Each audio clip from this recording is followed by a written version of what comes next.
Amén. Le invito, queridos, a abrir su Biblia en Primera de Pedro,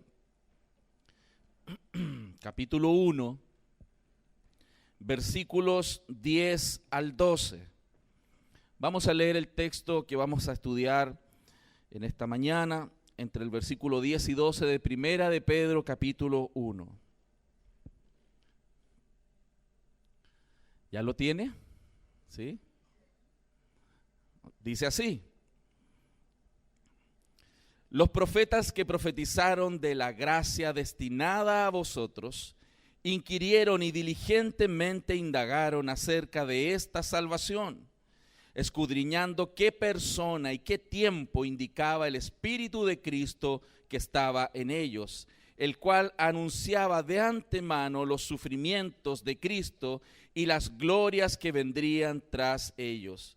A esto se les reveló que no para sí mismos, sino para nosotros, administraban las cosas que ahora os son anunciadas por los que os han predicado el Evangelio por el Espíritu Santo enviado del cielo, cosas en las cuales anhelaban mirar los ángeles.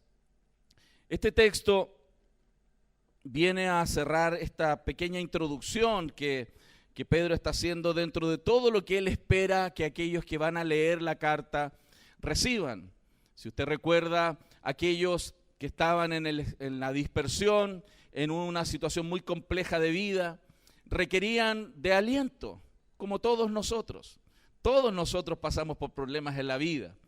No solamente requerimos que se nos diga qué debemos hacer, sino también que se nos diga lo necesario para que nuestro corazón se aliente.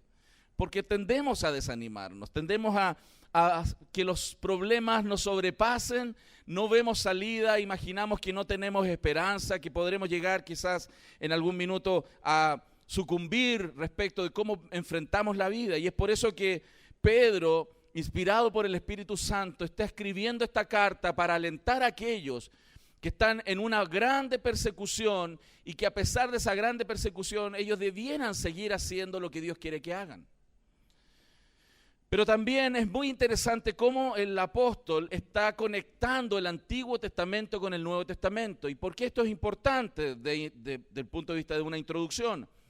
Porque los cristianos no tenemos solamente que leer el Nuevo Testamento, sino toda la Escritura. Y lo digo porque a pesar de que hay algunos que entienden que toda la Biblia es la palabra del Señor, tienden a leer solamente una sección de ella, y no es raro encontrarse creyentes que solamente consideran valioso el Nuevo Testamento porque tiende a ser más práctico. Pero si usted se da cuenta, Pedro, cuando le habla a la iglesia, y pensemos en el primer siglo solamente, en la época que estas cartas fueran escritas, y particularmente estas cartas tendiendo, ¿cierto?, a mediados del primer siglo, no tenían el Nuevo Testamento escrito. ¿Qué es lo que ellos tenían para poder hablarle a los demás? Las cartas del Antiguo Testamento, los escritos del Antiguo Testamento. Y es muy interesante que Pedro está conectando el Antiguo con el Nuevo Testamento. Y el propósito que tenemos hoy de estudiar estos versículos es entender cómo esta revelación, la salvación de la cual venía hablando el apóstol a la iglesia en estos versículos anteriores, al versículo 10, tiene una conexión con la historia pasada y desde la historia pasada hacia el futuro y la eternidad. Eso es muy animante cuando pensamos que nuestra fe, la fe cristiana, digamos en términos como se conocen, la religión cristiana, no es algo que apareció en la mente de algún soñador, de algún pseudo profeta que dijo que alguien le habló un día y salió con alguna rama de alguna creencia. El cristianismo surge en el principio. Y es muy importante entender eso, porque todas otras religiones tienen conexiones alternas y han iniciado en algún punto de la historia. El cristianismo tiene una proyección desde el jardín del Edén hacia adelante. Y los profetas que profetizaron en el Antiguo Testamento son profetas que se conectan con la historia. Ellos basan su creencia en un fundamento histórico que surge desde lo que acaeció en aquel momento tan impresionante en el jardín del Edén. Y eso es importante porque desde ese momento, desde el protoevangelio predicado ahí, como dicen los teólogos, en Génesis, y particularmente en Génesis 3:15, donde Dios promete que de la simiente de la mujer vendría aquel que le pisaría la cabeza a Satanás y éste le heriría en el calcañar. Desde esa primera declaración profética de Dios, de ahí en adelante vienen sucediendo aquellas cosas que Dios ha prometido que se cumplan.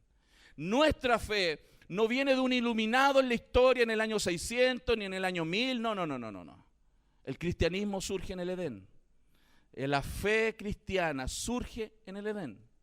Desde ahí, los primeros que caminaron en la tierra decidieron creerle a ese Dios que había prometido que enviaría a aquel que le pisaría la cabeza a Satanás. Y es por eso que nuestra fe es tan contundente. Lamentablemente aquellos que hablan de ella es porque no conocen la Biblia y hacen elucubraciones. Y aquí el apóstol nos da este tremendo mensaje que nos va a animar a nosotros también a conocer el mensaje, a conocer la Biblia, a estudiar la Biblia diligentemente, a no opinar de la Biblia sin haberla leído. Porque no es raro que personas vean por aquí, ven un video por aquí, ven un video por acá, ven una persona por aquí y no leen la Biblia. Y andan como con, así, yo digo con el síndrome de los labios separados. ¿Entienden cuál es ese síndrome? Escuchan a uno y les da sentido y lo siguen. Después escuchan a otro y les da sentido, pero ellos no escudriñan la Biblia. Son como ovejas detrás de un falso pastor.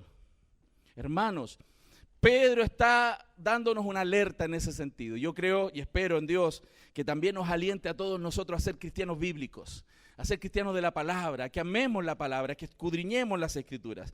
Y es por eso que Pedro está haciendo esta conexión entre el Antiguo Testamento y el Nuevo Testamento, porque si él va a alentar a estos hombres que están en persecución, a estas mujeres que están sufriendo, a estos niños que están sufriendo, él necesitaba darles contundentes razones para seguir creyendo lo que estaban creyendo.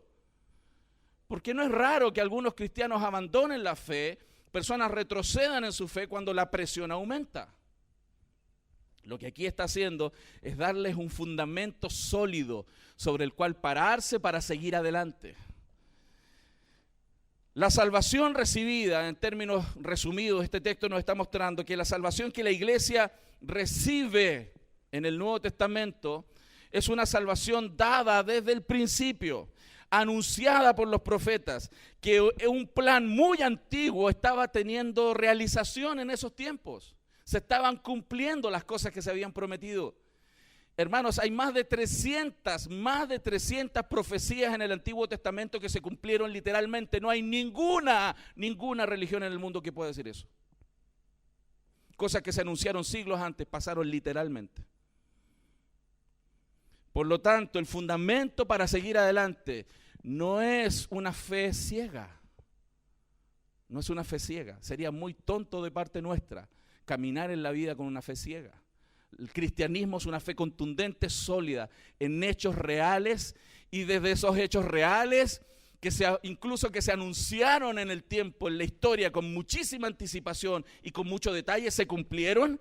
Y si se cumplieron de esa manera, ¿cómo no vamos a esperar que el resto que está ahí se cumpla? Por lo tanto, creo que en estos textos vamos a reconocer algunas verdades preciosas que debieran alentar nuestros corazones en tiempos difíciles. Yo no sé cómo estás tú hoy día en detalle, conozco algunos casos, me encantaría poder conocer todos los casos y en profundidad. Sin embargo, a pesar de cómo esté tu corazón, el Evangelio es la única esperanza para nuestras vidas, sólida. Todas las esperanzas que nos ofrecen otras visiones del mundo no van a lograr responder coherentemente todas las necesidades que nosotros tenemos y el sentido de la vida y etcétera. Por lo tanto, cuando vemos el versículo 10, y en esta oportunidad vamos a ir mirando parte a parte del texto, vamos a darnos cuenta aquí en el versículo 10 que hay una profecía maravillosa sobre la gracia. Esto se anunció. No es que apareció un conejo de un sombrero, como haría un mago. No es que de repente, así como que Cristo iba caminando y dijo, wow, parece que yo me parezco a ese que decían. No, estaba anunciado, estaba planificado. Era una estrategia muy bien desarrollada. Una estrategia, un plan eterno tan impresionantemente detallado, tan impresionantemente esbozado y planificado, que cuando uno empieza a observar esos detalles se asombra. ¿Cómo es posible que dentro de tanto tiempo, circunstancias, las cosas sucedan tal y cual como Dios las dijo? ¿Saben por qué? porque Él lo dice en Isaías, que Él es un Dios y no hay otro como Él. ¿Y en qué sentido Él lo dice en Isaías? Que Él anuncia el fin desde el principio. Él es el único que puede anunciar el fin desde el principio. Y que su consejo prevalecerá y Él hará todo lo que Él quiera. Le pregunto, ¿alguno de ustedes tiene esa capacidad? Ni nos acercamos. ¿Cuántos planifican su semana y les sale al revés? ¿Cuántos planifican su día y les sale diferente? Estamos lejos de tener esa capacidad. Dios no. A Dios nada le sorprende. Dios lo que Él planifica lo cumple. Hermano, entonces cuando entendemos que Dios está detrás de nuestra historia, porque nosotros pertenecemos a su historia, tenemos que confiar. Y eso es lo que Pedro está tratando de decirle a ellos. Confíen, a pesar de todo. A pesar de que el mundo se les cae a pedazos. Yo estoy ahí, yo estoy controlando. Yo los voy a llevar al lugar donde los quiero llevar. Y eso debiera sostener el corazón de aquellos que están afligidos. Cuando hablamos de las profecías de gracia, esta profecía de gracia que está siendo anunciada, el versículo 10, usted lo tiene ahí frente a usted, dice que acerca de esta salvación, dice el texto, ¿no? Que estaba anunciada acerca de esta salvación. ¿Cuál salvación? Bueno, cuando vemos un poquito antes lo que estudiamos la semana pasada, que nuestro querido Jonathan predicaba, y si leemos desde el 5 en adelante, vemos que dice que soy guardado por el poder de Dios mediante la fe para alcanzar salvación. Y el verso 9 dice, obteniendo el fin de vuestra fe, que es la salvación de vuestras almas. Entonces, cuando leemos el verso 10, ¿de qué salvación está hablando? De esa salvación que venía hablando, que es una salvación incontaminada, inmarcesible, inmarchitable, una salvación que debiera estar en nuestro corazón a pesar de ser afligido por diversos tipos de pruebas. De ese contexto está hablando. Y le está diciendo que además de entender que esta salvación que está dada en el pasado, tiene una proyección hacia el futuro. De hecho, el verso 10 dice, los profetas que profetizaron la gracia destinada a vosotros. Después de hablarnos de la salvación real, en el tiempo real, conecta con la salvación que viene desde el pasado de una manera impresionante. Estos hombres eran profetas del Antiguo Testamento. Eran hombres que Dios les mostró que vendría un tipo de gracia, un tipo de favor que no había visto nadie. Todos nosotros podríamos, por ejemplo, hoy día tener algunas señas de la segunda venida. Vemos la Biblia y tenemos algunas señas. Pero aquel que estudia profundamente la Escritura, las señas aumentan y empieza a verse con más claridad la segunda venida de Cristo. Ellos hicieron esa pega en el Antiguo Testamento. Ellos comenzaron a estudiar y se empezaron a dar cuenta que había una gracia increíble, un evento que vendría, que cambiaría la historia. Cambiaría la historia de la humanidad. Dicho sea de paso, el calendario de la humanidad se parte en dos: antes de Cristo y después de Cristo. En cualquier parte del planeta, ¿no? Bajo cualquier religión. Entonces, Romanos 1, verso 1 y 2 dice, Pablo, siervo de Jesucristo, llamado a ser apóstol, apartado para el evangelio de Dios, el que había prometido antes por sus profetas en las santas escrituras. O sea, lo que Pablo predicó tampoco era algo nuevo. No es que Pablo salió aquí con un nuevo movimiento, el movimiento paulino, no. Pablo estaba predicando exactamente lo que anunciaron los profetas. Juan 1:14 nos muestra que Cristo venía a inaugurar ese tiempo. Dice así, y aquel verbo fue hecho carne. Yo no sé si usted ha pensado alguna vez qué eso significa. El verbo Dios se hizo carne y habitó entre nosotros. Y vimos su gloria, gloria como del unigénito del Padre, lleno de gracia y verdad. O sea, la manifestación de Dios en la tierra. Esto no es mitología. Es Dios el que hizo el cielo y la tierra. Vino, caminó entre nosotros. Y los que estuvieron ahí vieron con sus ojos físicos su gloria. Ellos estaban viendo el cumplimiento de promesas, profecías tremendamente antiguas. Y esa gracia, hermanos, debiera impulsarnos, esa gracia del Evangelio, esa gracia prometida, debiera impulsarnos como impulsó a estos creyentes a una vida diferente.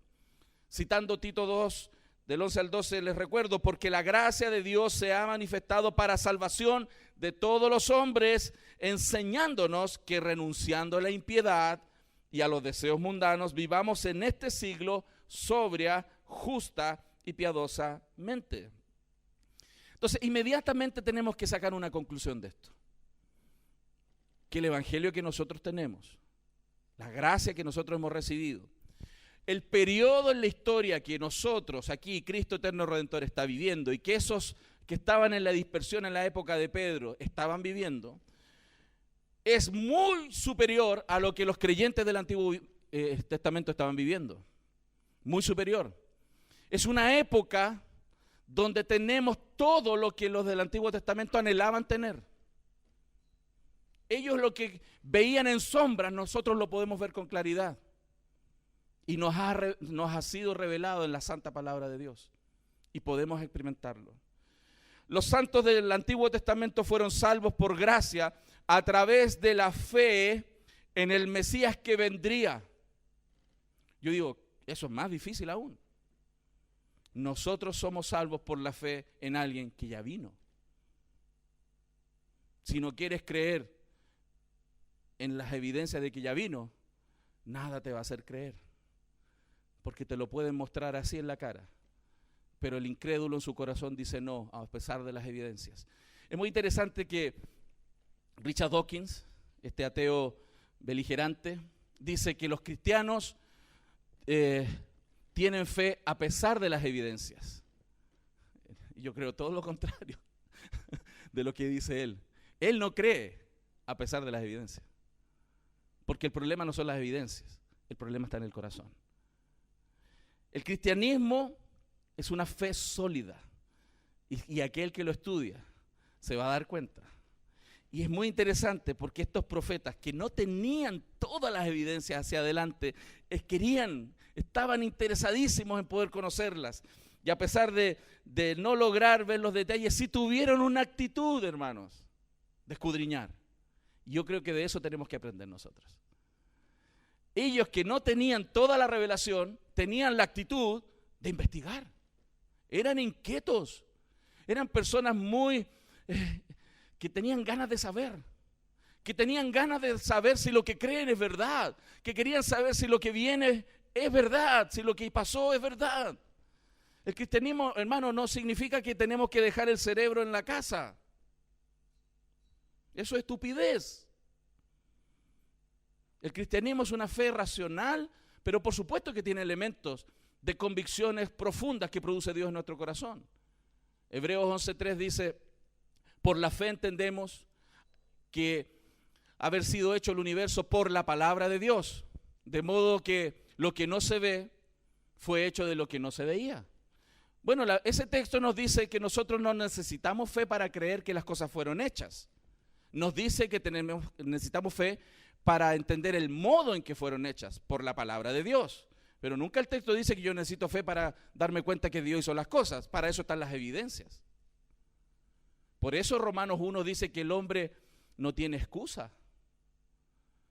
Porque si yo le estoy mostrando las evidencias, si yo le digo, mira, esta es una Biblia, este es un libro, y él me dice, no es un libro.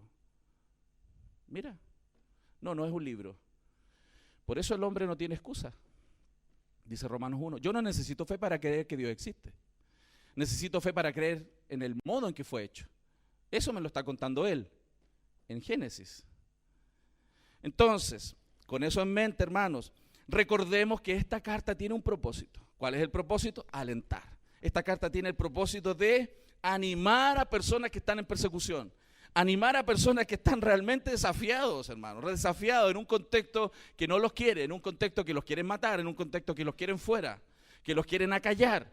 Y es muy probable, hermanos, que nosotros cristianos en este tiempo y en este país podamos experimentar cosas como esas, como algunos de nuestros hermanos lo están experimentando en otras partes del mundo. Pero ¿qué provocó entonces en ellos esa circunstancia? En el Antiguo Testamento, el verso 10 dice, inquirieron diligentemente indagaron. Los profetas escudriñaron la revelación que se les hizo y que se les fue puesta por escrito. no era elucubración, estaba por escrito, históricamente escrita. Por eso el cristianismo se le llama la fe del libro. Los del camino se les dicen, pero también se les dice los del libro, porque tenemos el libro maravilloso que Dios nos ha dado. Y no entendían a fondo toda la revelación, pero eran diligentes en estudiar la palabra del Señor. Eran diligentes en escudriñar, en tratar de entender la propia revelación que habían recibido, como también entendiendo las revelaciones anteriores. Iban conectando las cosas.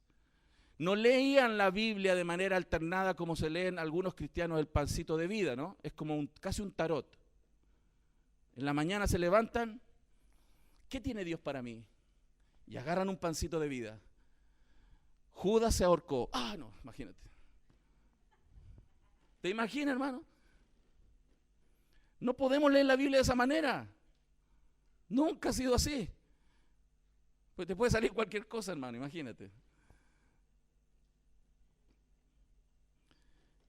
Ellos conectaron profecías con profecías, historia con historia, relatos con relatos. Porque esto viene desde Génesis 3:15 sucediendo, hermanos. Hace 6.000 años atrás que estas cosas vienen sucediendo, conectadas unas con otras, enlazadas unas con otras, fuertemente unidas. No es la invención de un soñador que se le ocurrió una religión por ahí y hizo una religión. Y es por eso que un ejemplo de eso, si ustedes miran hacia atrás y leen el Antiguo Testamento, se van a dar cuenta cómo los profetas conectaban la historia con otros mensajes anteriores. Y veían el cumplimiento y Dios les mostraba nuevos cumplimientos. Por ejemplo, Daniel 9:2, Daniel dice, en el año primero de su reinado, yo Daniel miré atentamente en los libros el número de los años que habló Jehová al profeta Jeremías, que habían de cumplirse las desolaciones de Jerusalén en 70 años. ¿Qué estaba haciendo Daniel? Orando, estaba inquieto por lo que estaba pasando, ¿y qué hizo? Miró atentamente las profecías de Jeremías 500 años antes, para ver cómo esas profecías venían desarrollándose y cumpliéndose, y cómo en su tiempo se estaban cumpliendo. Él no dejó que las cosas pasaran de manera incierta, sino sólidas en el sentido de entenderlas a la luz del mensaje de la palabra. Por eso los profetas en su propia generación fueron los únicos que realmente vivían orientados, en términos bien coloquiales y chilenos, sabían para dónde iba la micro. ¿Cierto? Los profetas en el Antiguo Testamento eran los muy pocos que realmente entendían y estaban bien orientados en su tiempo y también con referencia hacia adelante, con referencia a la eternidad. ¿Por qué? Porque estaban fundamentados sólidamente en los escritos. Y es por eso que los cristianos hoy día tenemos que vivir así, sólidamente fundamentados en la palabra, no en YouTube, no en la publicación de Facebook, en la palabra. Eso hacía Daniel. Porque aquellos que conocen las Escrituras y las aplican son las personas verdaderamente orientadas en un mundo y van a entender de dónde vienen con claridad, quiénes son, cómo tienen que vivir, a dónde van. Y no son llevados por todo viento de doctrina, por estratagemas de hombres que seducen a los incautos, dice la Biblia. Yo digo los del síndrome de labios separados. Necesitamos todo eso, yo también lo necesito desesperadamente, porque mi corazón es engañoso, Satanás me quiere destruir, la vida es difícil, entonces poco sabio no aferrarse a las Escrituras y entender los tiempos y conectarnos desde Génesis 3:15 hasta mi vida y de mi vida hacia adelante. Y eso es lo que estaba haciendo Pedro, para animar a aquellos cristianos perseguidos. ¿Cómo les da solidez si todo se mueve? Bueno, con una historia sólida y real. La verdad del Evangelio. Porque el Evangelio no es solamente buenas noticias en el sentido de que Cristo murió por mis pecados. Eso es maravilloso. Pero también en que tu fe es sólida. Que está fundamentado sobre una roca. Que no se mueve. Nada va a cambiar lo que ha pasado. Así como los israelitas incrédulos persiguieron a los profetas, muy probablemente también en estos tiempos los cristianos van a ser perseguidos. por sus creencias. Pero no importa. Sabemos de dónde venimos, sabemos quiénes somos, sabemos cómo tenemos que vivir y sabemos para dónde vamos. Aquel que no tiene solidez en eso, frente a los desafíos de la vida, va a tambalear mucho. ¿No es eso lo que le dijo Jesús a su iglesia? En Mateo 5:12 dice: gozaos y alegraos, porque vuestro galardón es grande en los cielos, porque así persiguieron a los profetas que fueron antes de vosotros.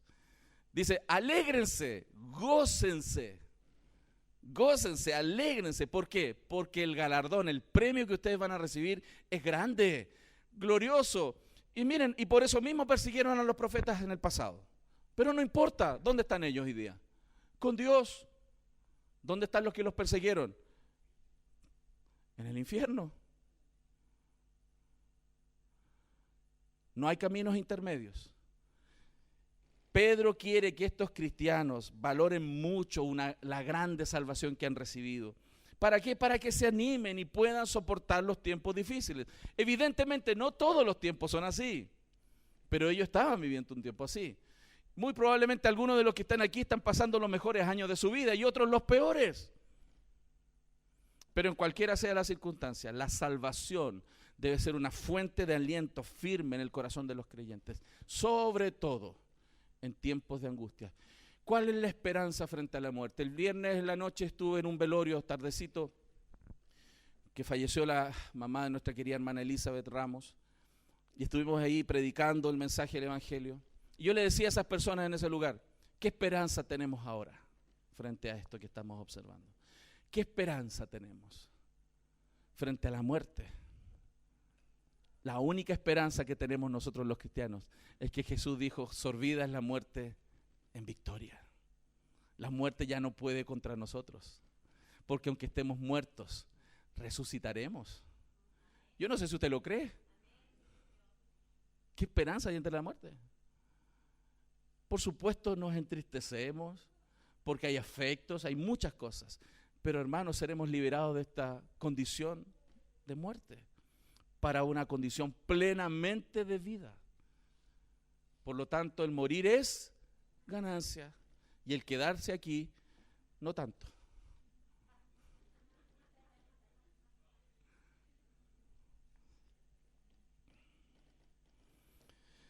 Los hombres de la antigüedad entonces estaban dispuestos a sudar sangre si fuese necesario para saber a respecto de esta salvación, para experimentar en sus propias vidas lo que es estar convencido de una salvación tan grande. Mateo capítulo 13, verso 17 dice: porque de cierto os digo que muchos profetas y justos desearon ver lo que veis y no lo vieron, y oír lo que oís y no lo oyeron. En el Antiguo Testamento a ellos les hubiera encantado escuchar lo que ustedes y yo hoy día escuchamos. A ellos les hubiera encantado estar aquí con nosotros escuchando el sermón. A ellos les hubiera encantado escuchar que Cristo murió y resucitó, y hay evidencia más encima. Evidencia histórica impresionante que los más grandes estudiosos no pueden negar. A ellos les hubiera encantado escuchar de lo que dijo Pablo, de lo que dijo Pedro. Les hubiera encantado. Eso lo dijo Jesús. Lucas 10:24, porque os digo que muchos profetas y reyes desearon ver lo que veis y no lo vieron, y oír lo que oís y no lo oyeron. O sea, los evangelios nos muestran cómo Cristo le estaba diciendo: hey, si ustedes están viendo, me están viendo ahora, ustedes están viendo el cumplimiento de lo que la gente en el Antiguo Testamento nunca vio. Solamente caminó con esperanza en lo que se les prometió, pero ustedes lo están viendo. Y hermanos, nosotros estamos caminando con una solidez tremenda hacia atrás. Si tu fe hoy día es débil en esto, necesitas escudriñar las Escrituras. Si tú estás en la iglesia porque tu papá te lleva, si tú estás en la iglesia porque hay que ir, porque nos hace bien, porque es bueno para mis niños, va a llegar el día donde tú vas a requerir convicciones profundas en tu corazón. Y es por eso que Pedro estaba alentando a estos creyentes a aferrarse en una sólida fe histórica. ¿Qué más buscaban? El versículo 11 nos habla que hay predicciones también acerca de Cristo. Fíjense, el verso 11, ellos estaban investigando, dice, escudriñando qué persona y qué tiempo. Ellos no sabían bien qué venía. El diablo tampoco sabía, no tenía idea. Le pilló por sorpresa.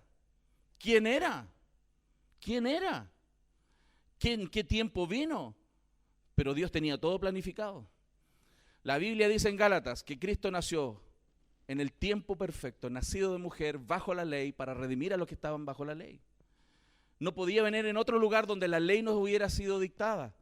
Tenía que nacer bajo esa ley para vivir la ley perfecta, para cumplir la ley y poder ser el Cordero perfecto que quita el pecado del mundo y morir por nosotros en la cruz. Todo eso estaba planificado, el día y la hora.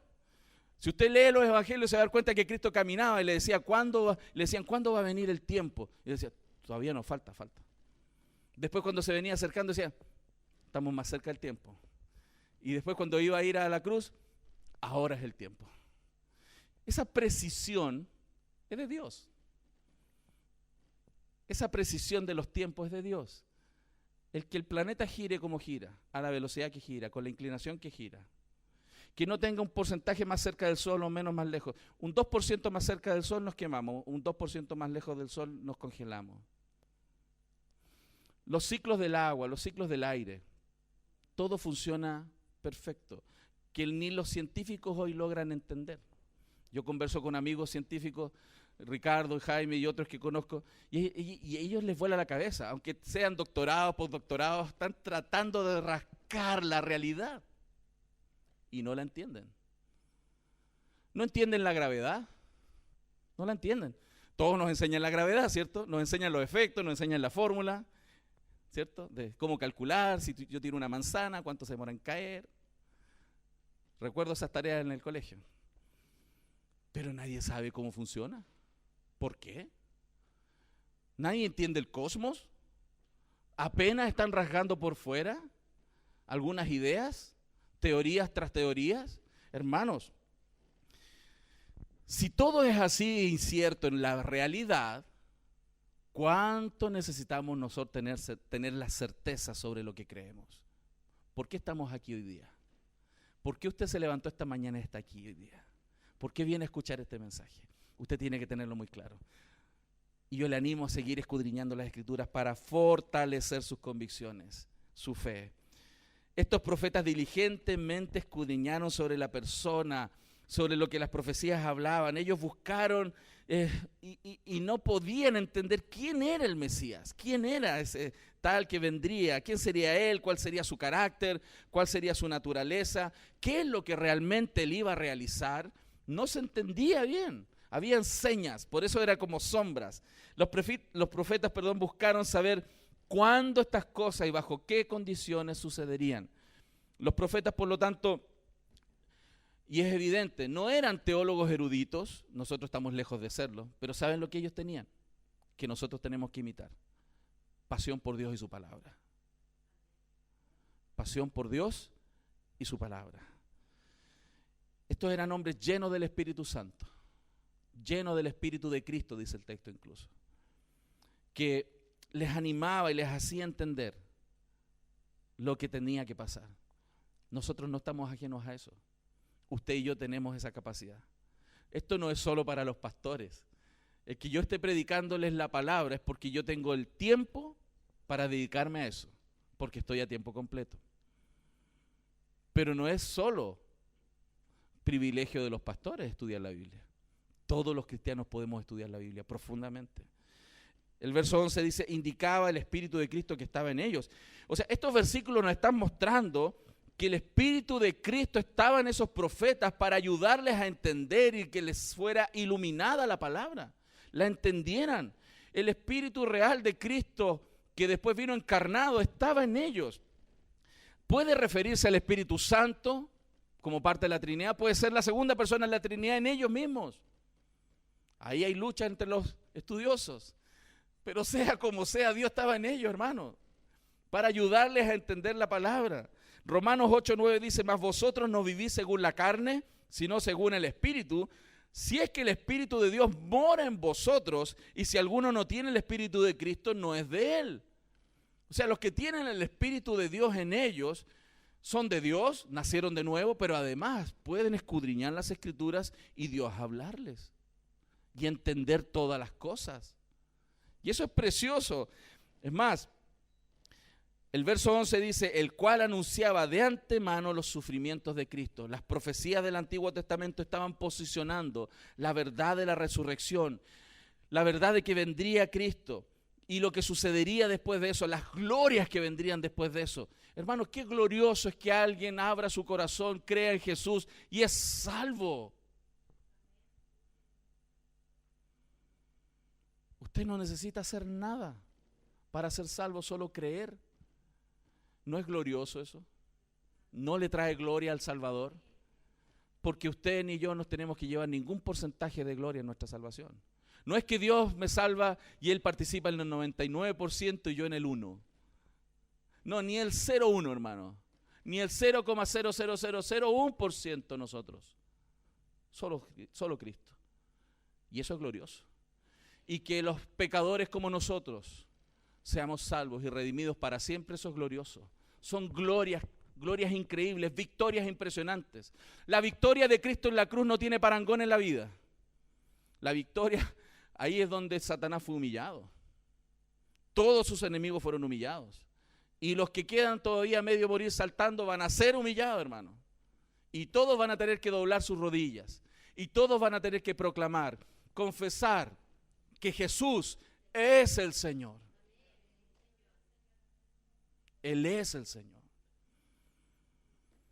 Por lo tanto, a pesar de sufrir en la vida, Pedro le está diciendo a estas personas que estaban sufriendo, hermanos, ustedes son victoriosos.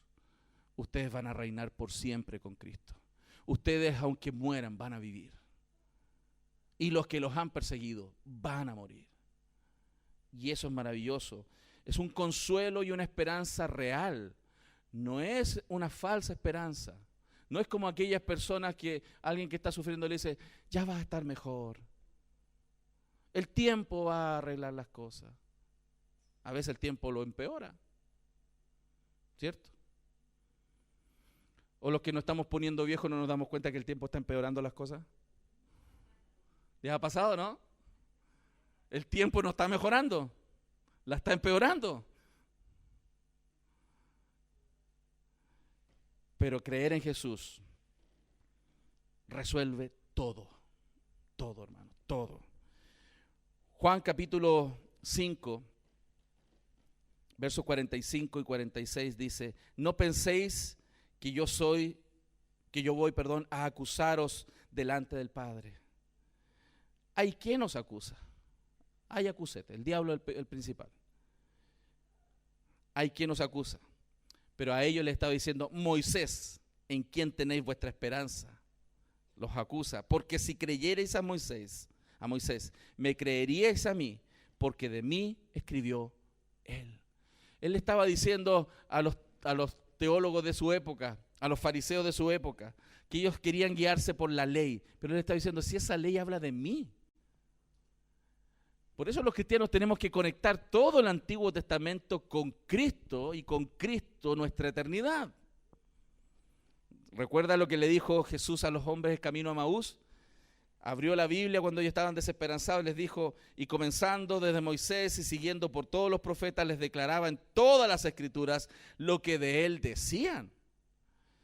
Les había dicho hace un minuto atrás la cantidad de profecías que hay cumplidas. Les voy a nombrar algunas.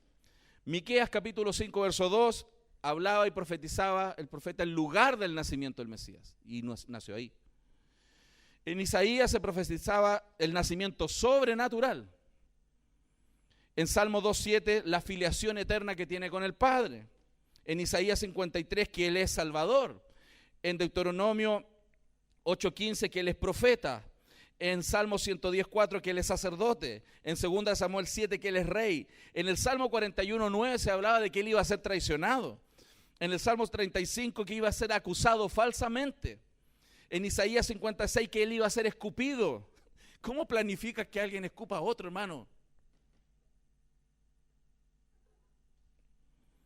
En el Salmo 22:17 que sus huesos, ni uno de sus huesos iba a ser roto. A todos los hombres en la cruz les rompían los huesos para que murieran rápido. A él no. En el Salmo 22, 17 sus huesos no serían rotos. En el Salmo 22, 16, 17 que él sería traspasado. En Isaías 53, 9 que él moriría con los impíos. En 53, 5, 6 que él sería el sacrificio por el pecado. En Isaías 53, 9 que él sería sepultado en la tumba de un hombre rico. Hermanos, y hay cientos de profecías cumplidas. Yo le animo a conocer la Escritura, porque su fe no es etérea, su fe no está basada en algún iluminado por ahí, algún soñador de sueños. Es la fe que Dios ha revelado a sus santos profetas y apóstoles para que tengamos sólida fe hoy en estos tiempos. La Biblia, hermanos, ha resistido y resistirá la prueba del tiempo. La resistirá. Y el verso 11 dice, y las glorias que vendrían tras ellos, anuncia que todas estas cosas sólidas tienen muchas cosas más todavía que podemos disfrutar. Yo no sé si usted espera la segunda venida de Cristo. Yo la espero con todo mi corazón. Sí, Señor, ven pronto. Ya quiero estar en la fiesta, hermano. Con Cristo, reinando juntamente con Él. Que los padecimientos de este mundo sea solo un recuerdo. Y que ya no haya lloro ni crujir de dientes. Que ya no tengamos que ver a los queridos de nosotros morir. Que ya no tengamos que ver a nadie sufrir. Yo no sé si usted quiere eso. Yo lo anhelo. Y la única forma sólida de anhelarlo es tener la fe sólida en lo que la palabra ha revelado. De hecho, el Salmo 16, 8 al 10 dice, a Jehová he puesto siempre delante de mí, porque está a mi diestra, no seré conmovido. Se alegró por tanto mi corazón y se gozó mi alma, mi carne también reposará confiadamente, porque no dejarás mi alma en el Seol, ni permitirás que tu santo vea corrupción. Eso es precioso para nosotros, pero por supuesto que era precioso para la verdad revelada en Cristo Jesús. Su santo no vio corrupción. Al tercer día, Cristo resucitó. Al tercer día, nuestro Señor resucitó. Hermanos, y no sé si lo ha leído en la Escritura, el día que Él resucitó se abrieron las tumbas. Un montón de personas resucitaron. No fue el único que resucitó ese día, porque Él es la resurrección y la vida.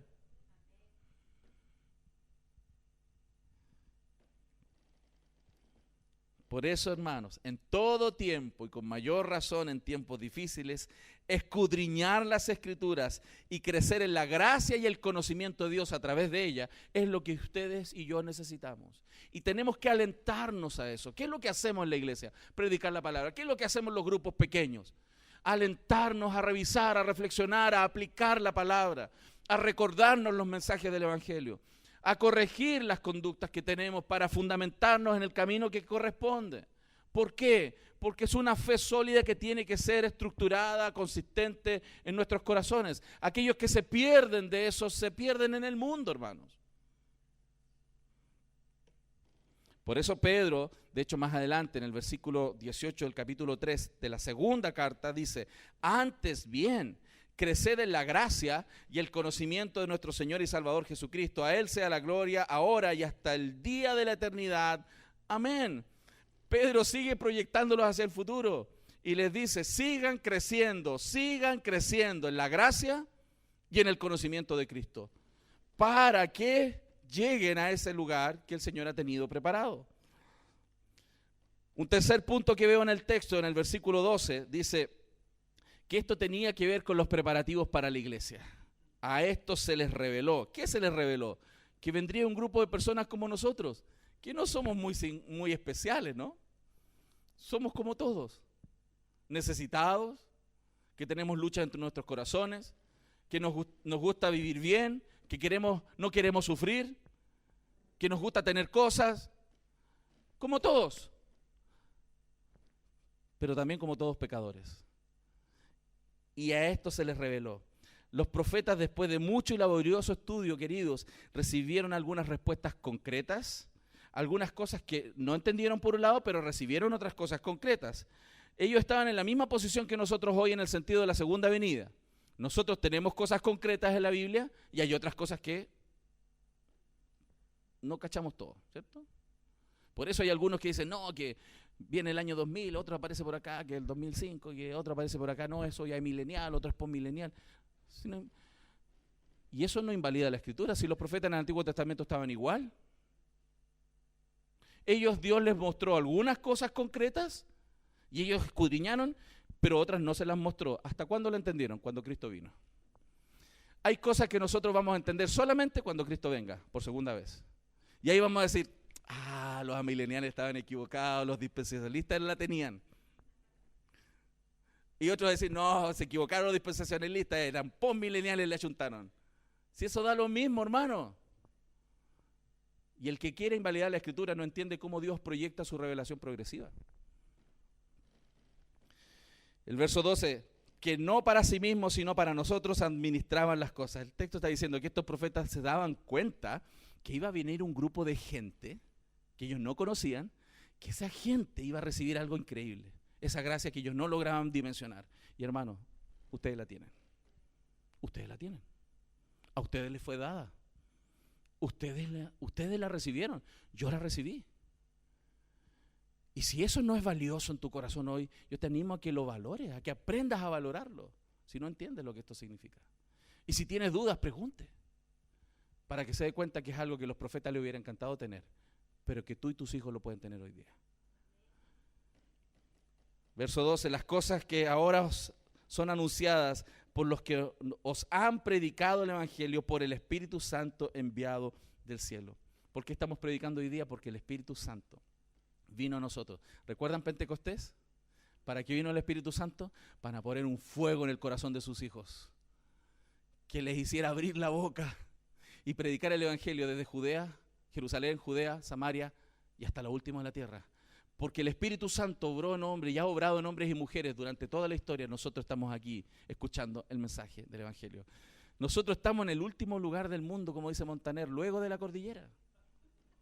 El profeta Montaner como que cachó que este es el último lugar del mundo. Estamos al final, hermano. Y hasta aquí llegó.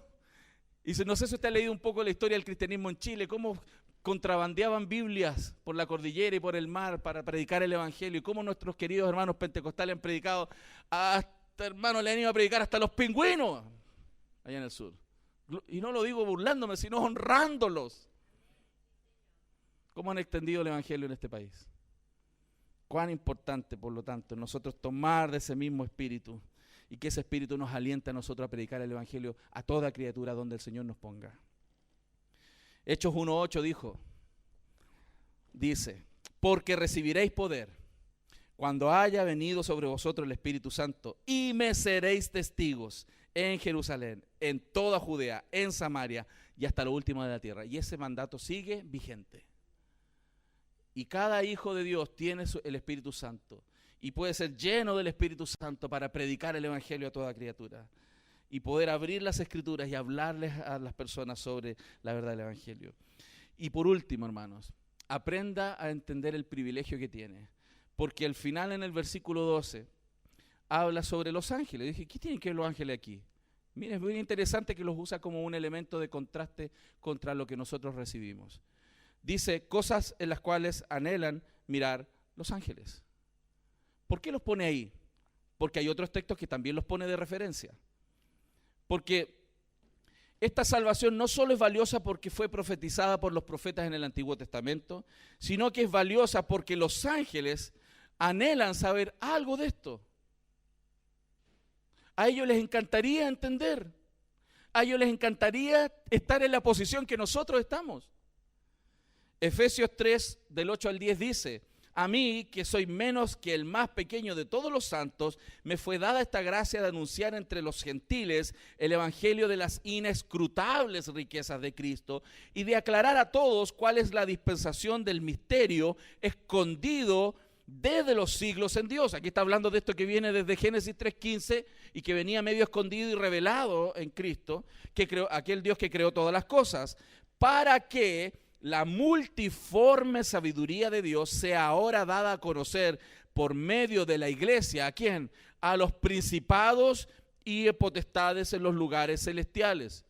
Sí, es verdad, usted y yo le predicamos a las personas, pero cada vez que usted predica, cada vez que usted vive el Evangelio, cada vez que usted está en el proceso de santificación, le está mostrando a los ángeles y a los demonios la verdad. 1 Corintios 4:9, porque según pienso, Dios nos ha exhibido a nosotros, los apóstoles, como postreros, como a sentenciados a muerte, pues hemos llegado a hacer espectáculo al mundo, a los ángeles y a los hombres. Los ángeles están mirando. Wow, ¿cómo es que Lucas puede ser salvo? ¿Cómo es que la Yael puede ser salva? ¿Cómo es que la Silvia puede ser salva? ¿Cómo eso es posible? ¿Y cómo? Ellos ven lo que hacemos. Ellos saben lo que hacemos. Ellos saben lo que vemos. Ellos saben lo que tocamos. Ellos nos observan. Y dicen, ¿cómo estos pueden ser salvos? ¿Y cómo es que Dios los va a llevar de ser tan pecadores a personas que se van pareciendo a Cristo? Ellos están mirando. 1 Corintios 11:10, por lo cual la mujer debe tener señal de autoridad sobre su cabeza, ¿por causa de quién dice el texto? Los ángeles. Si los ángeles tienen que ver, ellos están siendo espectadores y no pueden creer lo que está pasando. No pueden creer lo que está pasando. Que personas como nosotros vamos camino al cielo, hermanos. Y mientras sufrimos siguiendo las pisadas de Cristo, vamos camino al cielo. Eso les impresiona. Lucas 15:10, así os digo que hay gozo delante de los ángeles de Dios por un pecador que se arrepiente. Los ángeles dicen, cuando uno de nosotros se convirtió, el día que se convirtió, los ángeles estaban... ¡Ah! A lo mejor ese día eras tú aquí en la tierra, era el único contento, pero arriba había barra. Porque ellos no pueden creer lo que pasa. Ellos no pueden creer que miserables como nosotros seamos salvos. Que personas falentes como nosotros vamos al cielo. Y que Cristo, el Dios haya muerto por nosotros. Y que el plan se esté cumpliendo de manera perfecta. Eso le vuela la cabeza a los ángeles. Los ángeles no solo están aprendiendo sobre la gracia salvadora y la misericordia de Dios en nuestra salvación, sino que también están aprendiendo sobre la gracia y la misericordia que nos santifica. Ellos están viendo el proceso en nuestras vidas. Ellos están viendo que a lo mejor éramos muy peleadores y ahora no lo somos tanto. Ellos están viendo a los mujeriegos que hoy día son fieles. Ellos están viendo a las enojonas que ahora no lo son tanto. Pero eso en otras iglesias, hermano. Quizá hay ropa tendida. Vamos a concluir. Yo creo que este mensaje nos da una lección muy importante. Si usted se da cuenta, esta carta tiene un mensaje principal, que es la esperanza en el sufrimiento y seguir haciendo lo que Dios dice en medio del sufrimiento. Eso es central. Dios quiere que nos demos cuenta también de que Jesús vino a este mundo a eso, a sufrir. Pero no sin propósito, sino con propósito. Él es un ejemplo de sufrimiento. Pero también nos enseña este texto que después del sufrimiento hay gloria. Cuando un padre y una madre quieren aplicar el reino en su casa, donde toda una vida ha sido desordenado, eso duele, cuesta, es difícil. Que una esposa confronte a su esposo con la palabra y el hombre sea humilde y obedezca a la palabra. Y viceversa, cuando un hombre confronta a una mujer, su esposa, para que eso se ordene. Cuando una madre confronta a sus hijos con la palabra y que las cosas se empiezan a ordenar, eso trae dolor, trae sufrimiento. ¿Cuesta o no cuesta? ¿O me cuesta a mí nomás en la casa? Pero después del sufrimiento hay gloria, hay fruto. Eso nos enseña el Evangelio. Nuestro Señor fue el precursor de eso, el ejemplo máximo de sufrimiento y gloria. Porque no hay gloria sin sufrimiento. No hay gloria sin sufrimiento. No hay corona aparte de la cruz. No hay premio sin Cristo. Cristo fue glorificado después de sufrir y nosotros sus siervos también en este mundo. Claro, nosotros probablemente no vamos a ir a la cruz a morir. Ya no es necesario. Pero en este mundo sí sufriremos. para mostrarles el camino a otros, a los que quedan. Porque vamos a ser ejemplo en muchos sentidos. Podemos ser ejemplo en victorias, en cosas buenas, en frutos buenos, logros grandes, como también en cómo enfrentamos el dolor y el sufrimiento. Con nuestras actitudes les enseñamos a nuestros hijos cómo se enfrenta la vida. Con nuestras reacciones les gritamos más fuertes a ellos y les enseñamos con mayor solidez cómo enfrentar los desafíos de la vida, que solo diciéndoselos. Con nuestras reacciones cuando no tenemos recursos les enseñamos a nuestros hijos cómo se debe confiar en Dios. Por eso creo que este texto nos está mostrando grandes y valiosas cosas, que tenemos que aprender que el sufrimiento es parte de un proceso que nos lleva también a la gloria. Y tenemos que aprender a caminar con Cristo en esto. Pero también estos versículos le enseñan algo a los no creyentes aún, a los que no lo son todavía. Que esta cantidad de profecías que yo le animaría a un no creyente a estudiar y que se han cumplido y que tienen una sólida base, también le dan un fundamento sólido para la segunda venida de Cristo. Cristo viene. Y la primera vez vino como un cordero, la segunda no. La primera vez vino como un cordero que no abrió su boca y fue condenado en una cruz y murió por nosotros. La segunda viene como el Señor, con espada a traer juicio. A los no creyentes este mensaje debiera animarles a bajar sus cabezas y ser humildes delante del Señor. Quiero terminar, si me acompañan, con 2 de Tesalonicenses capítulo 1, versos 6 al 10. Dice así la palabra del Señor. Porque es justo delante de Dios pagar con tribulación a los que os atribulan.